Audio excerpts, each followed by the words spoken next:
এরকম ভাবে চেল্লামিল্লি করছেন কেন? এটা তো একটা ডাক্তারখানা নাকি? এইভাবে চেল্লামিল্লি করছেন কেন? আরে আপনি থামুন তো। আমার মেয়ে চেকআপ কে করেছে আগে সেটা বলুন। কেন? আমি চেকআপ করিয়েছি, কি হয়েছে? আমার মেয়ের রিপোর্টে কি বেরিয়েছে? আপনার মেয়ের নাম কি? আমার মেয়ের নাম মিষ্টি হালদার। দেখুন তাড়াতাড়ি রিপোর্টটা দেখুন।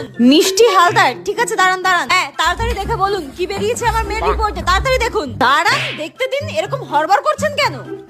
কোথা থেকে এইসব চলে আসে না পেশেন্ট গুলো, মেজাজ খারাপ করে দেয়। ও, আপনার মেয়ের তো রিপোর্টে টিবি বেরিয়েছে। তা টিভিটা দিচ্ছেন না কেন? আমার মেয়ে সেই সকাল থেকে কান্নাকাটি করছে। দিন টিভিটা, দিন তাড়াতাড়ি টিভিটা দিন। হ্যাঁ, আরে এই টিভি সেই টিভি নয়। আরে সে যেই টিভি হোক না কেন, আপনি টিভিটা দিন তো। আর শুনুন, কালার টিভি হলে কিন্তু ভালো হয়। এ কোন পাগল পেশেন্টের পাল্লায় পড়লাম রে বাবা। হ্যাঁ, আমি ডাক্তারই